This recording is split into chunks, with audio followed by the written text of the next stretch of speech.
Hi, I'm Dr. Shaunna of drshaunna.com and welcome to Superfood Spotlight. The superfood we're featuring this week in the spotlight is garlic.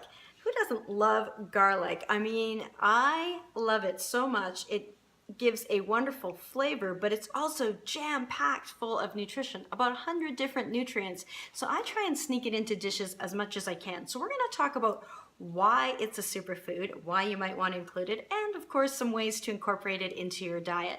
So first of all, it's really low in calories. There's only 13 calories in 3 cloves. So in one head of garlic, you can break it apart and you get these individual cloves, around 9 to 11 individual cloves. And in 3 of these, just 13 calories. So that's great. So that's going to be great for any weight loss plan. In addition, it's low glycemic. It's not going to spike your blood sugar, which is wonderful. But even in addition, there was a study that found that people who had increased their garlic consumption over a 12-week period had higher levels of blood adiponectin in their bodies, which high adiponectin has been associated with an decreased risk of type 2 diabetes. So there's some initial research there suggesting that that might be really helpful if that's something that you're wanting to prevent, which we all want to prevent that.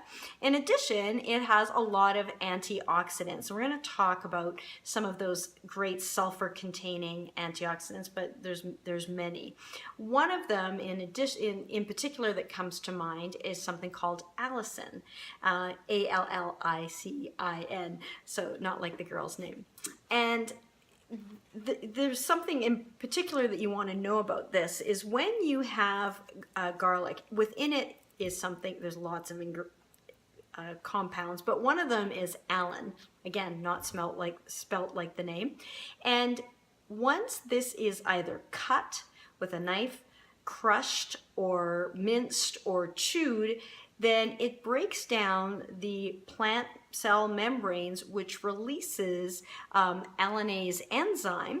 And what you really want, and that it converts over and forms this allicin. And this allicin is responsible for some pretty great things in terms of health benefits, the anti-cancer, all of those great things.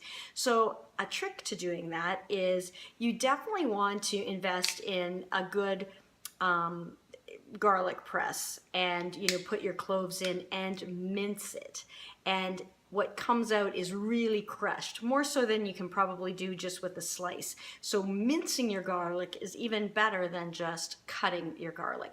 And in addition, give that enzyme a little bit of a chance to work and really release those health benefits by letting it sit maybe 5 minutes even or longer before you start to cook it, and then cooking it at lower temperatures for shorter amounts of time. And garlic can burn easy. I usually get into the cooking aspects at the end of these videos, but just as an aside, garlic can burn easy, so you want to watch it.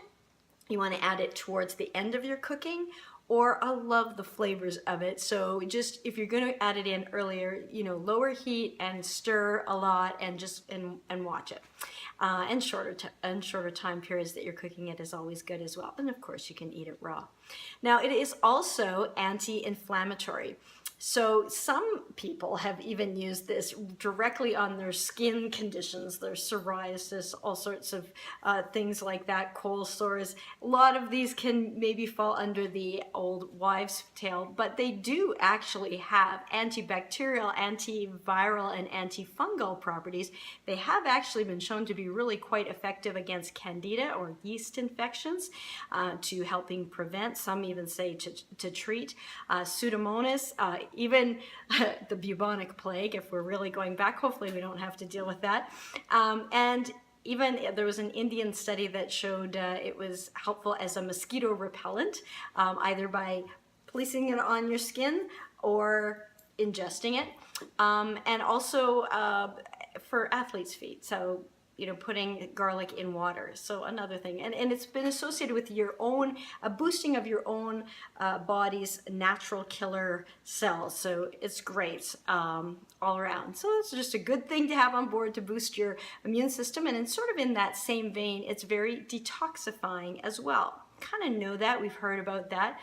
In the 70s, there was a fellow by the name of Robert Lynn who for Nutritional International, who in Irvine, California, used garlic to detox lead out of kids.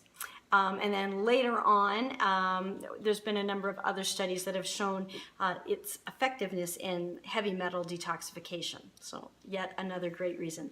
Probably one of the most common things that we know garlic, and probably one of the most studied, is its heart healthiness. Now, one thing and it's able to do is to help us, if you have high blood pressure, to help lower that blood pressure. And so in 2012, there was a study where people took 200 milligrams of garlic powder 3 times a day, and they had a lowering of their blood pressure.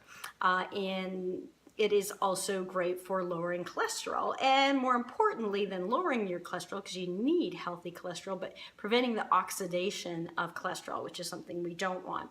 And in 2009, there was a review of 29 studies, so a big meta-analysis where they look at all these different research papers, and they found garlic was associated with lowering cholesterol and preventing this damaging cholesterol oxidation. So very heart healthy. And in addition, something that I can have witnessed over and over again firsthand is its ability to be a blood thinner. So many of you know I'm a traditional medical doctor, been one for 25 years, and a good portion of that was as a diagnostic radiologist, and I did a lot of procedures with that. And it was really, we would always make sure that our patients were not on blood thinners before we did a procedure, especially significant procedures. But it was really interesting, even though they'd been through that screening, I always knew if I had that scalpel blade go through and someone was oozing, that would be what I would ask them. First, are you sure you're not on any blood thinners? And the next is, do you take garlic? And especially if people were taking garlic pills or higher doses, or if they ate a lot of garlic, you could actually see that. And so garlic's been associated with decreasing platelet aggregation or clumping. And when platelets clump, then they can cause clots and strokes and heart attacks, all sorts of things. So we don't want platelets to clump indiscriminately. And so I've seen that firsthand. The lack of platelet clumping.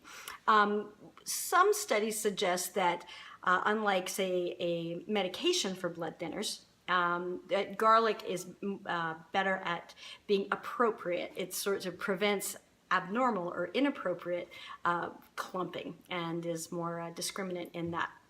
So, and which is probably one of the reasons when we do procedures, we don't ask people how much garlic have you had, because it's not usually a problem, but you can notice that at some subtle levels. So very heart healthy, we will say that. And then of course, my favorite effect of all is its anti-cancer ability. And there's so many. This allicin that we had talked about before is one of those great compounds that it has anti-cancer effects, but also the other sulfur compounds, which there are many, and selenium, and a lot of these great antioxidants. And in particular, has been found to be especially effective against squamous cell cancers in the upper airway and digestive tract. So your oral pharynx, your larynx at the back here, your esophagus and gastric or stomach cancers has been really great. Little bit of mixed variety of results when it comes to colon cancer, which would be a different type of cancer, an adenocarcinoma typically. So those are more variable and mixed. But although there have been some studies that say, yes, indeed, it is effective. And, when you sort through all these studies, it depends. Are they talking about a supplement form, or are they talking about the food form? And then as well, there have been studies that have shown some improvement or inhibition against prostate, ovarian, endometrial, and renal or kidney cancers as well. So all around, garlic is super healthy. There's no doubt about it. It's been very well studied, and no doubt lots more studies to come, and I'm always eager to see what they're coming up with. So one thing is, well, how much garlic would you need to get some of these health benefits? And because it's not the type of food that you would just like some of the other superfoods where you can easily say what a serving is.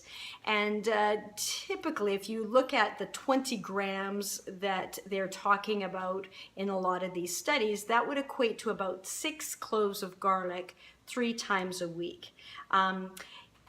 If you're having garlic once or less than once a week, really it's not really impacting. I mean, I believe it's all any is better than none, but that's not where they're showing a significant effect.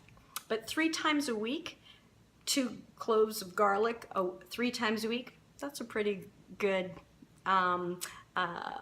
effect where you're supposed to have these great health benefits. So that would be enough. Of course, you could have it more often than that. And as always, I always say these are just for information purposes only. It's something I'm really interested in. I like from eating anyways. I want to know what that is. But none of this information is meant to diagnose, treat, cure, or prevent any disease. And we usually say that over and over again on our site. And of course, although I am a medical doctor, I'm not your medical doctor. So you'll always want to consult with your own healthcare professional about what's right for you. But garlic, no doubt about it, it's super healthy. So how can we enjoy it in our diets? Well, that's pretty easy. I mean, you can even eat it raw, and you're going to get some of those great effects. And the chewing is much like the mincing, although mincing garlic is going to be your most effective for crushing those cells. Great in sauces, pretty much in most of my sauces. You can add it to soups, pizza. We did a hummus pizza here earlier where we had roasted garlic in there. Pasta dishes, of course, roasted vegetables. I mean, just a bit of oil, salt, and some garlic is going to be great. You could use it for rubs for meat. Great spreads like a hummus, but other types of spreads is great to have garlic in there as well. So many ways to enjoy garlic. So how do you like to enjoy your garlic? Is it something that you like to have raw, or do you always love to roast it or saute it? I'd love to hear from you and how you're incorporating it. And garlic is the superfood of the week. We're featuring in at least 2 of our meals at MealCure. MealCure.com is an online superfood meal planning service that's designed to take the stress and chaos out of what's for dinner and help you put the fun, joy, ease, and most of all, the health right back in. Did you like this video? Feel free to like and comment below, and head on over to my YouTube channel at Dr. Shaunna to find out more Superfood Spotlight information. With that, have a fantastic week, and most of all, be good for you.